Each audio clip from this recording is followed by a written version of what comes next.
अभी हाल ही में ये खबर थी कि मलेशिया गवर्नमेंट ने भारत को पाम ऑयल निर्यात करना बंद कर दिया है। कारण कुछ उनके अपने लेबर इश्यूज को लेकर थे, तो कुछ पर्यावरण को लेकर। तो इधर भारत सरकार ने भी आशा व्यक्त कर दी है कि इंडोनेशिया के पाम तेल निर्यात पर प्रतिबंध से उत्पन्न तत्काल संकट से निपटने के लिए भारत के पास खाद्य तेलों के पर्याप्त भंडार हैं। नमस्कार, मैं हूं प्रभा और आप देख रहे हैं न्यूज इंडिया।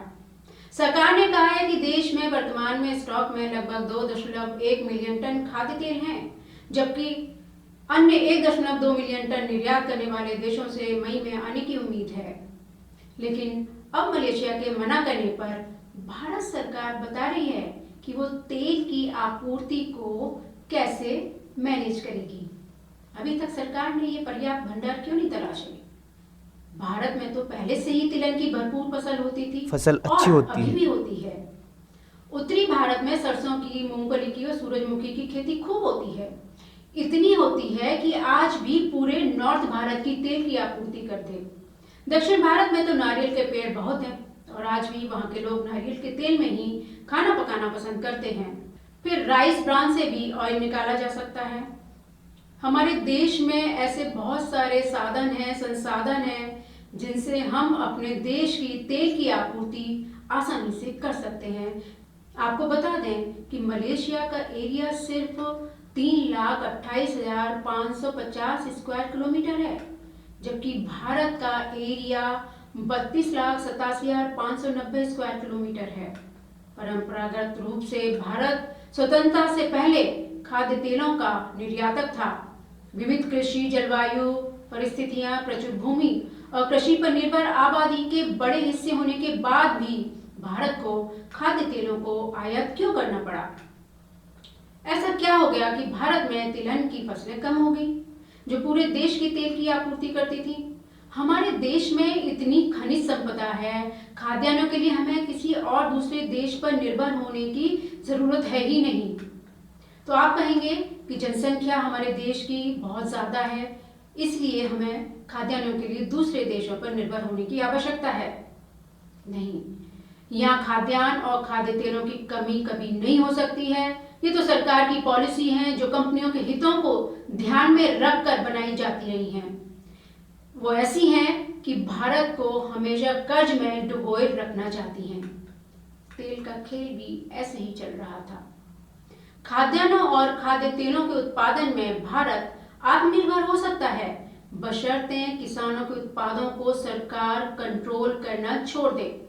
दूसरे उद्यमियों की तरह किसान स्वतंत्र हों अपने उत्पादों को बेचने में। आपको बता दें कि कुल आयात में पाम ऑयल की भारत में हिस्सेदारी 62% है। इसके बाद सोया तेल की 21% और सूरजमुखी तेल की 16% है। आयात बास्केट में सोया तेल और सूरजमुखी तेल की हिस्सेदारी में काफी वृद्धि हुई है। अभी तक पाम तेल मुख्य रूप से इंडोनेशिया, मलेशिया से प्राप्त होता आया है। सोया तेल अर्जेंटीना, ब्राजील से, जबकि यूक्रेन और अर्जेंटीना भारत को सूरजमुखी तेल के प्रमुख आपूर्तिकर्ता रहे हैं। इसके अलावा आयातित पाम तेल या इसके डेरिवेटिव का उपयोग साबुन, शैम्पू, शेविंग क्रीम और अन्य सौंदर्य प्रसाधनों में भी उनकी सामग्री के रूप में भी किया जाता रहा है। लेकिन जब पाम तेल आयात नहीं होता था, उससे पहले भी सौंदर्य प्रसाधन बनते आए थे, साबुन भी बनते थे, शेविंग क्रीम भी बनती थी। तो उन सब में नारियल का तेल इस्तेमाल किया जाता था। इसके अलावा आयातित पाम तेल और इसके डेरिवेटिव का उपयोग साबुन, शैम्पू, शेविंग क्रीम और अन्य सौंदर्य प्रसाधनों में भी सामग्री के रूप में उपयोग किया जाता रहा है। क्योंकि पाम तेल सस्ता पड़ता था, इसलिए कंपनियां पाम तेल मंगाने लगी। उससे पहले साबुन, शैम्पू बनाने में नारियल का तेल इस्तेमाल किया जाता था। नारियल का तेल महंगा पड़ता था, इसलिए कंपनियों ने पाम तेल का आयात करना शुरू कर दिया और इन प्रसाधनों में पाम तेल का उपयोग करना शुरू कर दिया। स्वतंत्रता से लेकर 1970 के दशक के मध्य तक हमने खाद्य तेल में औसतन 95% आत्मनिर्भरता हासिल की थी। भोजन, फसल पैटर्न और जलवायु परिस्थितियों ने उत्तर और पूर्वी भारत में सरसों के तेल, दक्षिण भारत में नारियल तेल, पश्चिम भारत में मूंगफली या बिनोला तेल और राजस्थान में तिल के तेल को प्राथमिकता दी थी। स्वदेशी खाद्य तेलों के लिए क्षेत्रीय प्राथमिकता सदियों से विकसित हुई थी और हमारी संस्कृति का हिस्सा बन गई थी। 1973-74 में मूंगफली, सरसों, बिनौला तेल का भारत में खाद्य तेलों की कुल खपत का 96% हिस्सा था। तिलहन को पारंपरिक रूप से कोल्ड प्रेशर से निकाला जाता था और फिर फिल्टर किया जाता था।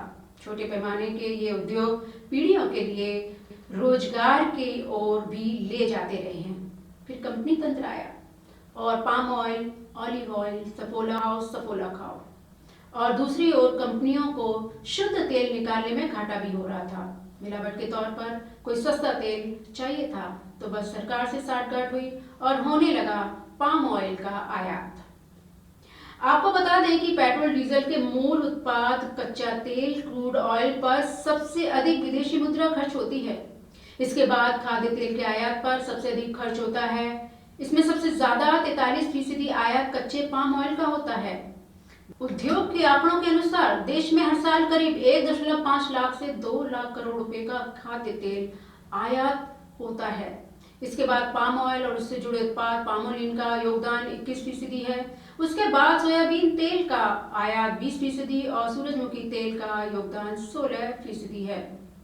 इस प्रकार चाहे आप सड़क के किनारे का समोसा, डोसा या छोला भटूरा, ब्रांडेड बिस्किट या नमकीन, या यहाँ तक कि घर पर आलू पूरी या सब्जी खाते हों, लगभग 70% संभावना है कि ये उस तेल का उपयोग करके बनाया गया है जो भारत से नहीं है।